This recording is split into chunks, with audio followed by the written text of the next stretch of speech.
Hello friends, good morning. আজকে 27শে December আর আমরা এখন চাঁদিপুর থেকে বেরিয়ে যাব। নেক্সট কোথায় যাব সেটা অবশ্য এখনও কিছুই ডিসাইড করা হয়নি। দেখা যাক, কোথাও একটা যাব। আপাতত গন্তব্যস্থল বাস স্ট্যান্ড, তারপর ডিসাইড করব সেখান থেকে কোথায় যাব। হোটেল থেকে চেক আউট করে বেরিয়ে পড়েছিলাম বালাসোর বা বালেশ্বর বাস স্ট্যান্ডের দিকে। মোটামুটি বালাসোর স্টেশনই হোক বা বাস স্ট্যান্ডই হোক, আধ ঘন্টা মতো সময় লাগে চাঁদিপুর থেকে সেখানে পৌঁছতে। আমরা হোটেল থেকেই অটোটা ভাড়া করে নিয়েছিলাম। আপনারা চাইলে যদি কোনো চেনা জানা অটোওয়ালার কন্ট্যাক্ট নাম্বার আগের থেকে নিয়ে রাখেন, তাকে বলে দিলে সেও আপনাকে হোটেল থেকে পিক করবে। আমরা যেহেতু সেরকম কারোর সঙ্গে ঘুরিনি, কারণ আগের দিনও গাড়িতেই ঘুরেছিলাম, সেই কারণে আমরা কোনো অটোওয়ালাকে আর ফোন করিনি, সরাসরি হোটেলের থেকে অটো নিয়েই বাস স্ট্যান্ডে পৌঁছেছিলাম। অটো ভাড়া লাগবে 300 টাকা, আর যদি এটাই আপনি 4 হুইলারে করে যান, মানে ছোটো 4 চাকা, সেক্ষেত্রে 400 টাকা। হাইওয়েতে উঠে একটু এগিয়ে যেতে হয়, তারপরেই শুরু হয় একটা বেশ বড় ব্রিজ, আর সেই ব্রিজের নিচ দিয়েই চলে যায় বালেশ্বরের রেল লাইনটা।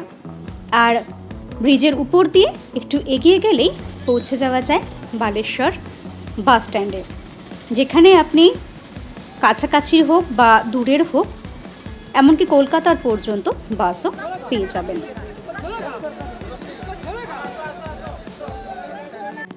আমরা যখন বাস স্ট্যান্ডে গিয়ে পৌঁছলাম, সেই মুহূর্তেই ছাড়ছিল ভুবনেশ্বর যাওয়ার একটা বাস। যদিও মনে ইচ্ছে ছিল পুরী যাওয়ার, কিন্তু সরাসরি পুরীর বাস বালেশ্বর থেকে পাওয়া যায় না। সেক্ষেত্রে আমরা ভাবলাম যে তাহলে আগে ভুবনেশ্বর যাই, তারপর সেখান থেকেই না হয় পুরী যাওয়া যাবে।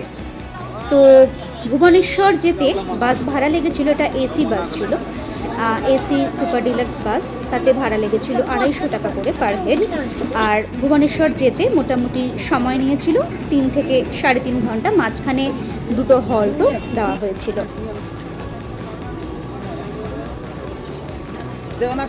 আমাদের এই বাসটা অ্যাকচুয়ালি ছিল এসি স্লিপার প্লাস সিটের 2x1 কোচ আর কি। বেশ কমফোর্টেবল জার্নি ছিল। সামনের দিকে সিট পেলে অবশ্যই আরও ভালো, পিছনের দিকে একটু জার্কিং থাকে, তবে রাস্তা কিন্তু একদম খুবই সুন্দর, একদম মাখনের মতো রাস্তা, পুরোটাই হাইওয়ে। সো খুব একটা জার্কিংয়ের ব্যাপারটা যদিও নেই, তবুও সামনের দিকের সিট পাওয়াতে আমাদের আরও সুবিধা হয়েছিল। মোটামুটি ভুবনেশ্বরে পৌঁছে গিয়েছিলাম দুপুরের মধ্যেই, আর ভুবনেশ্বরে যে বাস স্ট্যান্ড রয়েছে তার কাছেই আমাদেরকে বাস থেকে নামিয়ে দেওয়া হয়েছিল। একেবারে বাস স্ট্যান্ডের ভেতরে পর্যন্ত এই বাসে করে আমাদেরকে ঢোকানো হয়নি, সেই কারণে ওই হাইওয়ের ওখানে নেমেই আমরা ওভারব্রিজ দিয়ে উঠে রাস্তা ক্রস করে উল্টো দিকে চলে গিয়েছিলাম কোনো হোটেল বা লজের খোঁজে।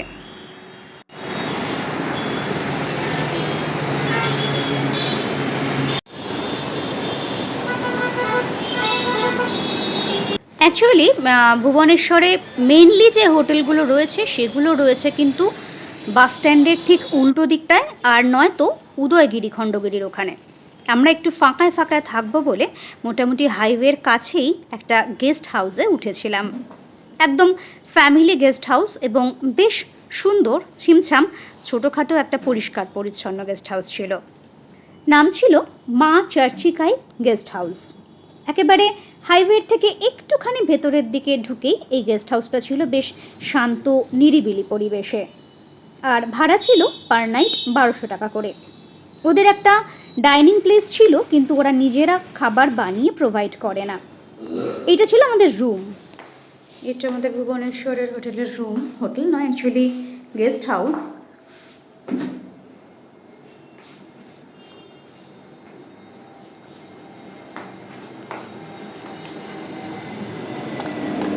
যে আওয়াজটা শুনলেন এটা ছিল এরোপ্লেন নামার। হ্যাঁ, একদম এয়ারপোর্টের কাছেই কিন্তু এই গেস্ট হাউসটা ছিল। সব থেকে ভালো হচ্ছে এখানে একটা বেশ দেওয়াল আলমারি রয়েছে, যেখানে বেশ অনেকগুলো ব্যাগপত্র রয়েছে আমাদের, যেগুলো রাখা গেছে। বেশ বড় রয়েছে এই আলমারিটা। জিনিসপত্র রাখতে না রাখতেই পেয়ে গেল প্রচণ্ড খিদে। তাই আমরা চলে এলাম কাছেই থাকা একটা ফ্যামিলি রেস্টুরেন্টে। নাম চন্দন রেস্টুরেন্ট। এটাই এখানকার সবথেকে বড় রেস্টুরেন্ট, যেখানে আপনারা সব ধরনের খাবার এবং তার সঙ্গে বাঙালি থালিও পাবেন।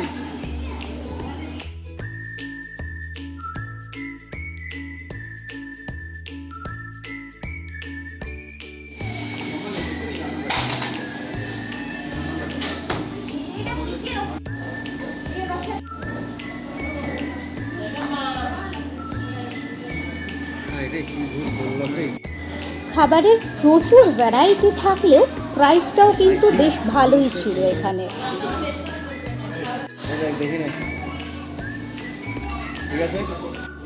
এত কিছু ফুড আইটেমসের নাম পড়ার পর আলটিমেটলি মনে হলো এই দুপুরবেলায় কোনো রকম এক্সপেরিমেন্টে না গিয়ে সিম্পল বাঙালি থালি নেওয়াটাই বুদ্ধিমানের কাজ হবে।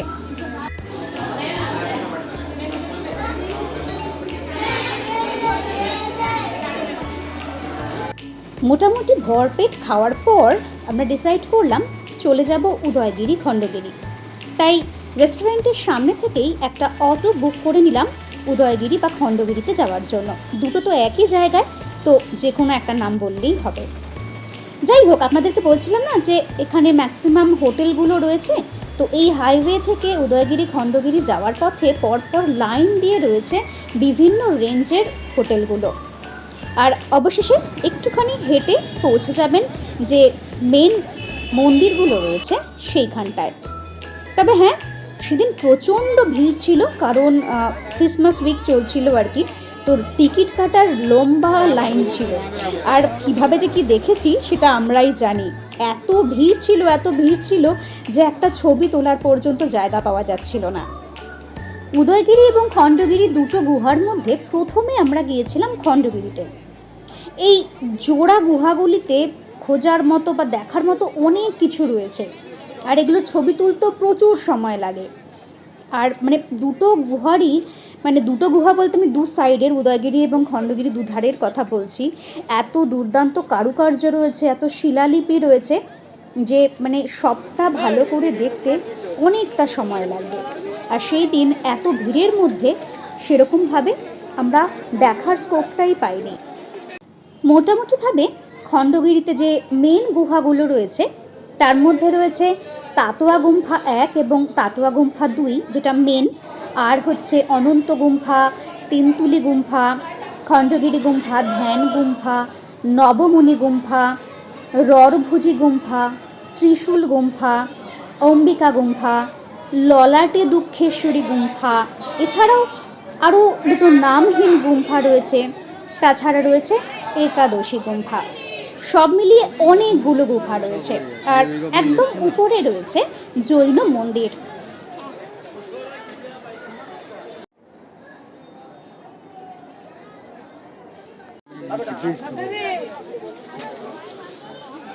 এই গুহাগুলি খ্রিস্টপূর্ব প্রথম এবং দ্বিতীয় শতাব্দীর কাছাকাছি সময়ে উড়িষ্যার তৎকালীন তখন নাম ছিল এটা কলিঙ্গ, সেই সময়ের শাসনকারী মহামেঘবাহন রাজবংশের রাজা খারভেলের নির্দেশে তৈরি করা হয়েছিল। জৈন সন্ন্যাসীদের বিশ্রাম এবং ধ্যানের জন্যই এই আকর্ষণীয় গুহাগুলি নির্মিত হয়েছিল। প্রাথমিকভাবে মোট 117টি গুহা ছিল, যার মধ্যে আজ মাত্র 33টি গুহা দেখা যায়। এবং এই 33টি গুহার মধ্যে 15টি খণ্ডগিরিতে এবং 18টি উদয়গিরি পাহাড়ে অবস্থিত। এই জোড়া গুহাগুলি কুমারী পর্বতমালার অংশ দুটি সংলগ্ন পাহাড়ে অবস্থিত।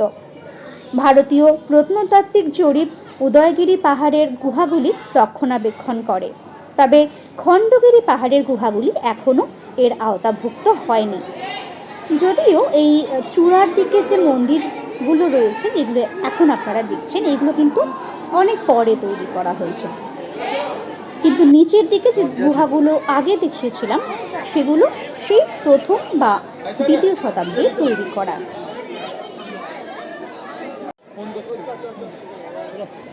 খণ্ডগিরির উপর থেকে বহু দূর পর্যন্ত, এমনকি উদয়গিরি পাহাড়টাও, তাছাড়া সম্পূর্ণ ভুবনেশ্বর শহরটা দেখা যায়।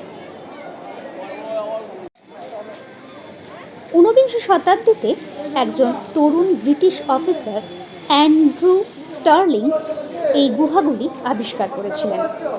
কথিত আছে যে জৈন সন্ন্যাসীরা যাযাবর জীবনযাপন করতেন এবং এক স্থান থেকে অন্য স্থানে ভ্রমণ করতেন। বর্ষাকালে উড়িষ্যায় তাদের এক ভ্রমণের সময় রাজা খারভেল তাদের জন্য একটি স্থান তৈরি করার সিদ্ধান্ত নেন, যেখানে তারা বিশ্রাম এবং ধ্যান করতে পারবেন। তাই তার নির্দেশ অনুসারেই এই গুহা আশ্রয়স্থলগুলি ভিক্ষুদের জন্য পাহাড়ে খোদাই করা হয়েছিল। প্রতিটি গুহায় একটি উৎসের মধ্য দিয়ে একটি ছোট খালের আকারে জল প্রবেশ করত। এই ভিডিওতে এই পর্যন্তই থাকলো।